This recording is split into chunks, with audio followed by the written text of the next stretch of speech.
If you're positive, you better bless this space. If you are negative, you better get up on my face. If you are positive, you better bless this space. If you are negative, you better get up on my face. If you are positive, you better bless our space. If you are negative, you better get up on our faces. Period. Hey.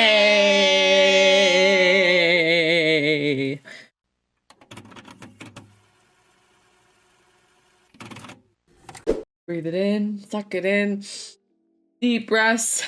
Come on, breathe. All that positive energy, all that good communication, all that actual good communication, not, you know what you guys do. You know who you are. I'm so communicative. Hey, I have a problem with you, Block. And just for the record, we're calling ourselves out here. Not me no more. I've been abandoned that like years ago. But we could speak on it because we used to be like that. That's the thing. Like that. We can speak on it because we used to be like that. So, are you gonna introduce us or what? Y'all know who the fuck we are. Don't oh my God.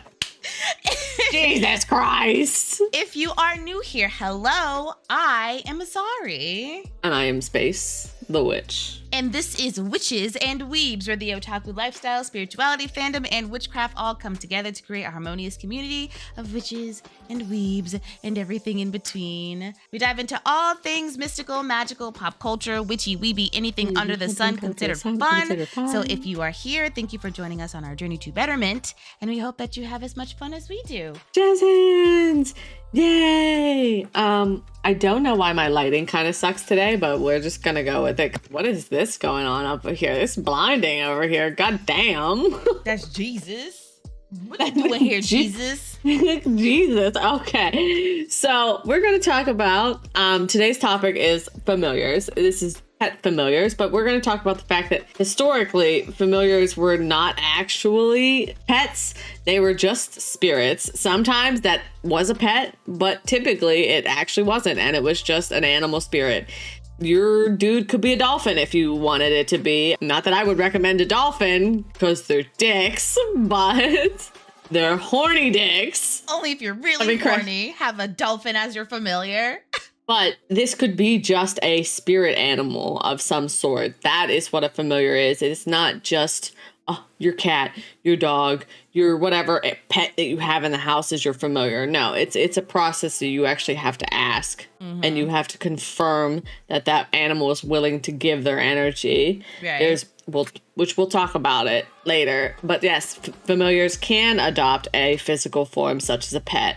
But it does not, and typically was not, a physical being. Right. Now, I got a lot of this information from Familiar onto me, witches, sorcerers, and their spirit companions in a kind of condensed form. I definitely didn't read the whole book, so take my recommendation for this book. It's by B.J. Swain, very lightly. If you read it, let me know what you actually think. Mm-hmm. So familiars are like assistant spirits. They can function as mentors, intermediate spirits, magical assistants in spellcrafting to confirm. Like you could ask your pet, if you have those pets that like to hit things, yeah, you could ask your pet to be like, do I use this? And if it hits it, you use it. If it doesn't, you don't use it.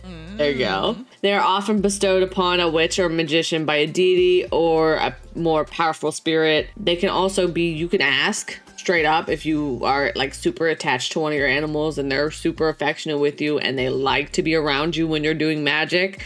That's the biggest thing out here. You can ask. Right. They also can just come to you because I realized one of mine was my familiar in the process of having this animal because he would be around when we would do magic. He would always sit right there when we would record for a long time there. He got out of practice because we have a third cat that uses that, and I have a bunch of stuff stuck on it now, and so nobody uses it. That's my fault. They are called more like familiar spirits. We just have shortened it to familiars, and that's where the kind of miscommunication of familiars being physical animals comes in. Yeah. Because we stopped using that spirits label. But the concept of familiar spirit goes back at least 2,000 years ago, as far as I'm aware. Probably longer because we only have so much written history. And there's probably some that we don't know because of oral traditions that have since been lost. Mm-hmm. So in Greek magical pyre spell would acquire a spiritual assistance called a Pyridos. That this Pyridos is kind of one of an earlier version of the guardian angel that would come from Abrahamic religions later. In medieval and Renaissance grimoires, you will frequently see descriptions of spirits referred. Some are referred to as demons. Demons are not bad things. So don't take that wording as, oh, they're evil. No, it's just a term for them. And they're more akin to like things like jinn, things like just animal spirits generally. Like every spirit, like the elephants have a grand old elephant spirit that you refer to if you're invoking elephants. You know what I mean? That kind of thing. Native That's Americans what I would refer to. Too, have like their animal spirits. And then there's also what people like to call spirit animals. Animals that have the kind of energy that people also feel like they might embody. So that specific term, spirit animals, is Native Americans. Mm-hmm. Those are the ones that have the spirit animals. Yep. And so that is a specific practice that most of you will not fall into. But it's been all over. I think most major religions and not major religions have had their versions of this. Yes. To be honest, it's just called different things. So you can look it up in your own culture. I do believe that Norse have their own word for it, but I couldn't find it. Mm-hmm. But there is a reference to animal familiars like that. Yeah. Now, to get to the actual definition of what a familiar is, it is a literal spirit companion, which is magical helper, or simply a bonded companion with an intense attachment to you. Doesn't have to be anything more than that. It could be your emotional support animal who helps you through bad times. That is a familiar. Mm-hmm. Sabrina, the teenage witch, and her black cat Salem, who could talk, but I'm gonna be completely honest. I think that cat was talking to her spiritually, because ain't no way that this cat is dead ass a magical person and is not a shifter. So he was actually, I believe it wasn't that he was a shifter, he was being punished. And they changed him into a cat because he was an evil guy beforehand. That's why he was always like, stupid ass shit that Salem would say. Oh my God, that is hilarious. So distinguishing between that is depending on what you want your familiar to be. My familiar is someone who gives me warnings by dropping claws and gives me whiskers for spells and hangs around and is desperate for my attention when I'm outside doing magic and he's just like meow, meow at the door. That is Apollo. That is what my familiar, because I do my stuff outside. I try to, because I like fire and pyro. We like I'm a little fire pyromaniac. We like pyro a little bit. So, behavioral signs of a strong bond if you want your familiar to be your pet. It has to be a strong bond. You can't be somebody who is not really interested in you, or an animal that can't really be in physical contact with you. Constant physical contact, sleeps with you, sleeps around you, drapes across your lap, seeks you for heat, attention-seeking signals, meowing, headbutting, kneading, pawing for attention. I'm speaking specifically on cats because I have cats. Yeah. I don't know what a strong bond is with a dog, but it's probably very similar. Follows you around, waits at doors. Will eat near you, accepting, handling, likes to be handled, doesn't mind being handled. Like Apollo just does not care what I do to him. He's just like, whatever. He just be chilling. I feel like maybe for dogs, specifically if a dog can be a familiar, you could have this dog as your familiar go fetch you your items for your practices. Like, hey, you know what this crystal is. Go ahead and give me that crystal. And if they bring you the exact crystal or the exact herb or exact thing that you need for your practice, then maybe consider that might also be your familiar. As a dog, I don't have a dog. I also have a cat who just is a cat. I do want to say that any kind of animal can be your familiar. Dogs, cats, I said pets. Rabbits, snakes, spiders, literally, and owls. Any kind of animal can be your familiar. It just might not be a physical animal at that point. Yeah. If you want an elephant familiar, if you want a dragon familiar, you can have those, dude. We have dragon spirits. Oh, we do have dragon spirits. So you can have a dragon familiar. If we have it in spirits, other than, gods and goddesses, though, you can't ask them to be your familiar. Let's be fucking real. And, sentient spirits. Mm-hmm. Not sentient, intelligent spirits. Then it can be your familiar. Any kind of animal, any kind of dragon spirits, fairy spirits. That could be your familiars. I'm going to be real. Not fairy, like fae. Yeah. I'm talking fairy. They're two different things. Dude, like fairy as in D&D fairy. Oh my god. Magical pixie fairy. Thimble if you're watching the new season. I would love her. So behavioral signs that people will associate with being a familiar. This is more your magical elements. Unusual alertness to your emotional states. Seeks you specifically when you're distressed. Calms you down without obvious reward. There's nothing in it for them other than, just being there with you. Mm-hmm. Attending your rituals or focus tasks. If you're writing and they come up to you, if you're meditating, they come up to you. If you're doing magic, they come up to you. If you're doing spiritual practices of any kind and they're like, what's going on? What y'all doing? Trying to be involved. That is a very good sign of being a familiar. Synchronized behavior, predictive behavior, appears before events you later notice as meaningful. Like something happened yesterday and Apollo jumped up on my desk. And I'm realizing today that it was a little bit more meaningful than I thought it was. Because it was right after I did a little magical spell and he jumped up at my desk and gave me a bunch of attention. And then he was like, okay. And I think that was him confirming that my magic was working. That's kind of cool. And also protective vibes, which we know that Apollo, who is the most chill cat of all time, we got a foster up in here, and this foster, she didn't do anything wrong. She got cornered and she came at me. And she swatted me, and Apollo was on her immediately, slapped her twice with his paw. No claws. He just went pow, pow. And that was it. That was the end of it. Coco Melon never did anything else again. He went pow, pow, and that was the end of it. I can't believe he whooped her ass. How could he do? Why would he do? Apollo. The funny part is, technically, Coco Melon did nothing wrong. She was stressed out, and I totally understand she did nothing wrong, but Apollo whooped her ass. Did not matter. And this is the most chill cat of all time. He doesn't fight. He just kind of gets, because we have another cat who is older, and he tries to play with her, and she's like, no. And if she swats at him, he like backs off immediately. He's like, all right, fine, I guess, whatever. So he doesn't fight. He doesn't engage in fighting. And so to see him just beat her ass, that was incredible. And that's when I realized, I was like, oh, this cat might be my familiar, because he does not get like that over Carlos. It's only me. That's kind of insane, but I get it. That's the insane part. There is also, a feeling of recognizing eventually that you have a familiar in some fashion. Maybe your crow shows up to you every time a meaningful event happens. That crow might be your fucking familiar saying hi. That's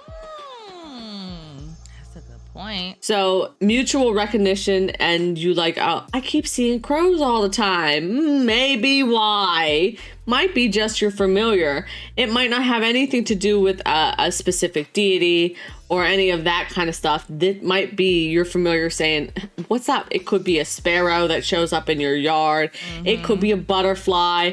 It could be a hummingbird because you got flowers. And the same hummingbird shows up all the time religiously. Ooh. So that's what you have to look for. You have to look for those specific behaviors in them to line up.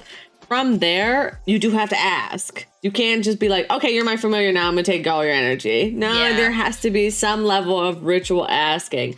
I have asked my cat to be my familiar. Once I figured out that he was acting much like a familiar, I was like, do you want to be my familiar? And then he promptly sat down on my head. So that's a yes, I'm assuming. Because we were...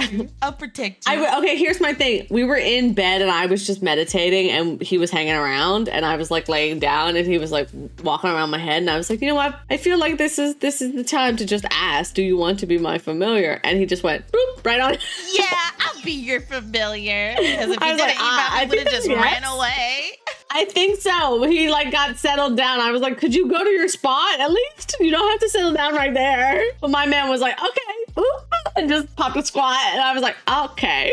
Also, if you are someone who does magic and you are in an area that has a bunch of strays and you just so happen to like maybe feed the strays or you just like to play with the strays and they come around more often, more than just for the play and the food, you can ask them too. Like if they're around often, if you do magic outside and they just happen to show up here and there, you can ask them especially if they too. show up like that. As strays, that would be a really big sign that someone's trying to be your familiar. Yeah. One of them cats who's trying to be your familiar. If they're showing up outside while you're doing magic, for certain. As again, we're speaking specifically in cats because that's what we know, but this translates across the board. You just have to know what kind of animals and how their behaviors of attachment display. Yeah. But you always ask, homie. Consent matters in all matters. It all matters. Consent matters everywhere. When it comes to magic, permission is the most, or one of the most important things that you can have. Because if you doing something out of turn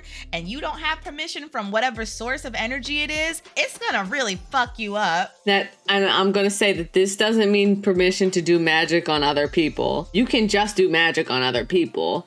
It's just either gonna take or it's not gonna take, because the feeling on whatever you're trying to invoke should already be there. There should be a level that is there. Like if you're cursing, we're gonna go with cursing because that's what I like to do. Not really, but I would like to do justice work. But if let's say you're cursing the government, you don't have to have permission from the government to curse the government. Right. Fuck the government, to be honest, but whatever.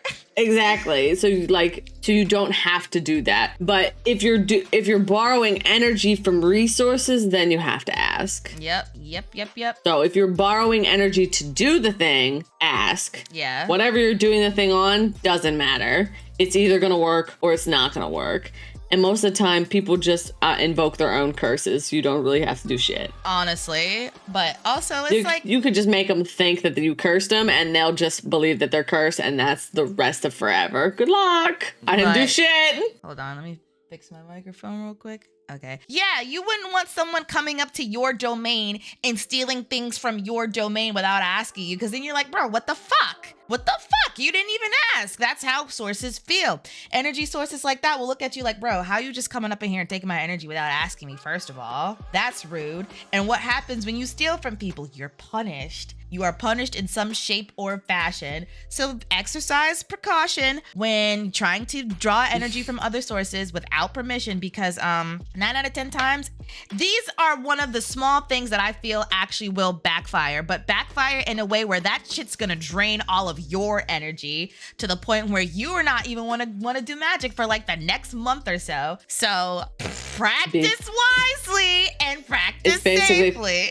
Practice wisely, practice safely. Have your shit in order. Have their consent from the people that you're gonna, whatever you're gonna borrow from, have its consent. Mm-hmm. And then you'll be fine. Yep. Because whatever you do to other people, it's either gonna work or it's not gonna work. It's not gonna come back to haunt you. The only thing that's gonna haunt you is if you do something without permission from somebody, like from source. Yep. If you're going to want to work with a cat as a familiar, specifically, again, we're talking specifics, clear, consistent interaction rituals. You want to play with them. You want to sit and maybe give them treats. You want to talk to them. You want to chat with them. You want to, maybe you sit and do a minute of just cat sits in your lap and it's a minute of meditation together. Yep. Do stuff like that together. Create that quiet, shared, non-coercive time. You're not forcing the cat to be there. Yeah. Play with it. Like me and Apollo, we go outside every day in the afternoon together and just sit under the sun. And he rolls around on the concrete. Oh my God. Not even the grass. He's a freak. No, he's a freak. He's a freak. Also, respect their agency. If the cat doesn't want to be involved in your thing today, respect it. Okay, yep. Goodbye. Have a good day. Notice and use observations, like the fact that Apollo has brought me offerings of lizards before. Oh my God. They were alive. They were alive. And I was screaming bloody murder trying to get the shit out of the house. Oh my God. My fucking cat used to bring me dead mice. He would beat the shit out of these mice because he thought that he was just playing with them. And then he would like, hey, I got something for you. Blech. I'm like, ew. Yeah, cats do that. They either think that you're too dumb to hunt, so here's food, or it's an offering, quite literally, like, hey, look, I'm gonna share this with you. Look at me, I did a good job. I did my job. Knowing my cat, it was probably both, because I have a fucking phobia to rodents. I don't like rats. I don't like mice. I don't like guinea pigs. I don't like ferrets. I don't like any of them. And I cat just I got you this. It's a case of, look what, I killed it. I killed it. You don't like it? I killed it. Look at me. Look, Mom, I did my job. And I stepped in it because it was dark. I couldn't see anything. I stood up off my couch. I stepped in it. I'm like, oh, what is this? What is this? And then I woke my husband up. I'm like, what is this? He looked down. He's like, oh, its guts are out. I'm like, its guts are out? What do you mean its guts are out? My cat brought me a fucking gutless rat. I'm like, dog, come on. Dobby. Sure, bring me all the gutless rats. I'll take care of them, I guess. Sure. Oh my God. Yes, if your cat does that, it's quite, especially if it does it frequently as it can, given the circumstances, that is probably an offering of some sort. Practical boundaries. Take care of the cat. Right.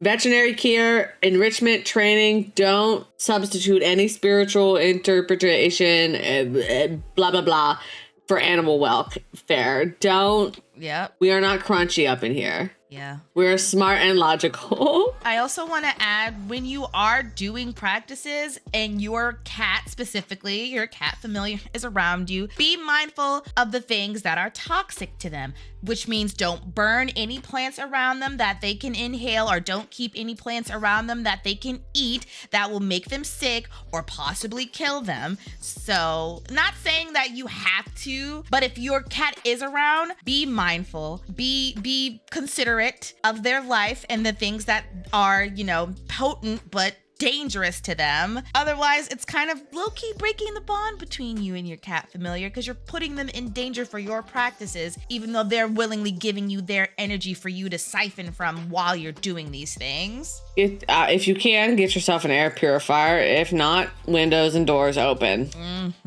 And have a fan that's blowing air straight out the door. You can mediate it, or just buy, there's specific ones that are animal safe, and you can just infuse that with a specific energy and make it work.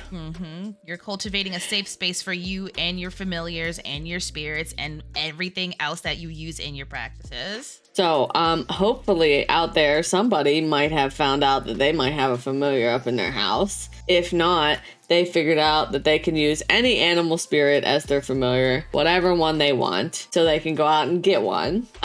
If you did, I would love to know if one of you figured out that you had a familiar in their house. So please leave a comment below if anybody figured out or figured out what animal spirit they might want to become familiars with. You can leave that down below, please and thank you. I would love to know that in the comments.